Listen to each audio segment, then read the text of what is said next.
Hello there. The book we read was The Curious Case of Benjamin Botton. This is the summary, analyzing, and the message. The Curious Case of Benjamin Button, written by Scott Fitzgerald. Francis Scott Gay Fitzgerald, born September 24, 1896, St. Paul, Minnesota, USA, and died December 21, 1904, Hollywood, California.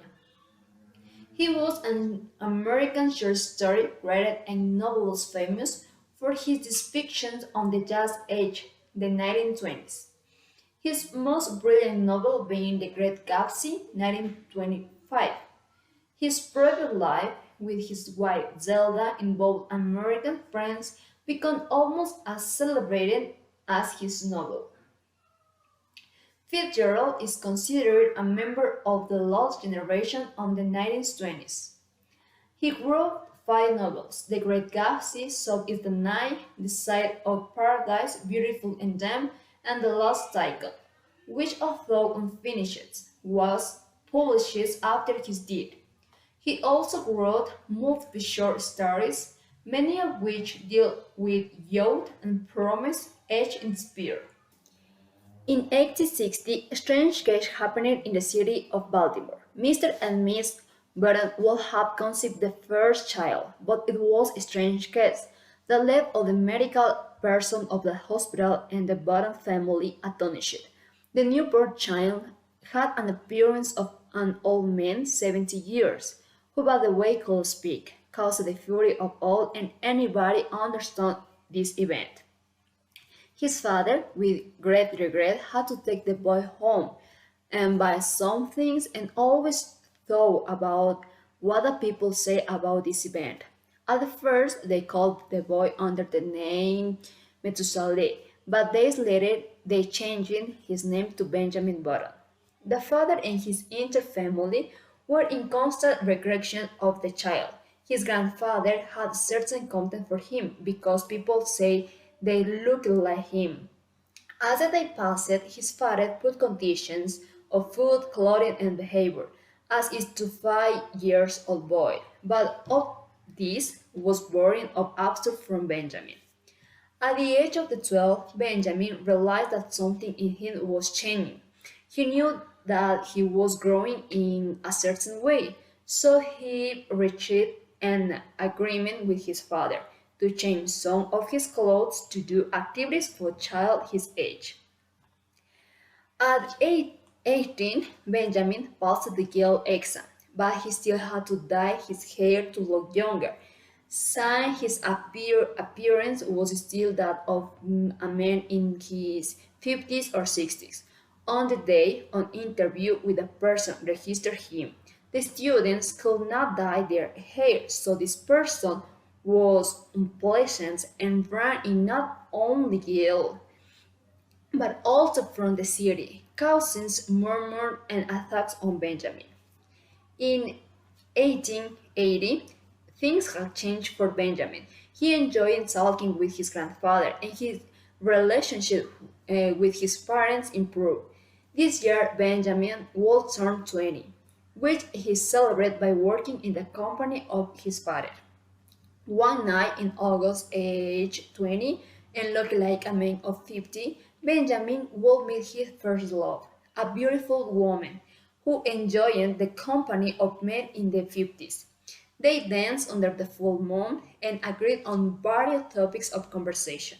For the first time, Benjamin longed to be 50 and not 20, but his appearance helped too much for him to meet that beautiful woman. 6 months later, Baltimore discovered the scandal engagement of Miss Hilliard Microphone, a young girl of 20, to Mr. Benjamin Button, an old man of 50. However, 15 years after, Baltimore received the couple to his bosom. Even Benjamin's father-in-law accepted him. Benjamin was a successful businessman who looked younger over time. He was becoming more and more attractive by the gay side of the life. The only thing that worried him was his wife had ceased to attract him. He joined the army in 1898 in the Spain-American War. He was captain, but his business required attention, so he resigned from his commission and came back home. When he came back home, he realized that he looked and and felt younger than before. He was rejuvenating.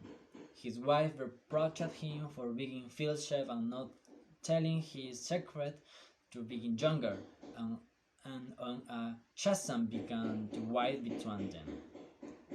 She was 50 and he looked like a man of 20. He hated to appear in public with his wife. In 1910, when he was 20, he was admitted to Harvard, and in 1944 he was graduated. Hildegard now resides in Italy, so Benjamin went to live with his son, Roscoe. He was married now and a prominent in Baltimore life. So for this reason, he wanted his father, that looks like a boy of 50, call him uncle against father. In 1910, Roscoe's first child was born, and no one mentioned that the little groovy boy of 10 years that lived with him was the new baby's grandpa. 5 years later, the Roscoe son had grown enough to play with the little Benjamin. Roscoe took them both to kindergarten, and the next year Roscoe moved up his son into the first grade. But Benjamin stayed in the kindergarten until he was 3 years, and he was dropped off to the kindergarten.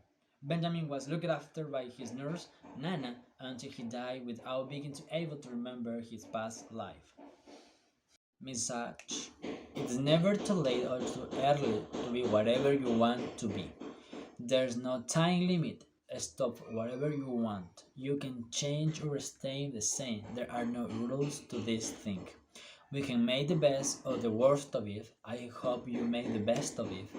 And I hope you see things that strangle you. I hope you feel things you never felt before. I hope you meet people with different points of view. I hope you live a life you're proud of.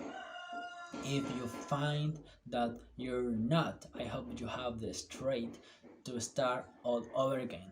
Thank you.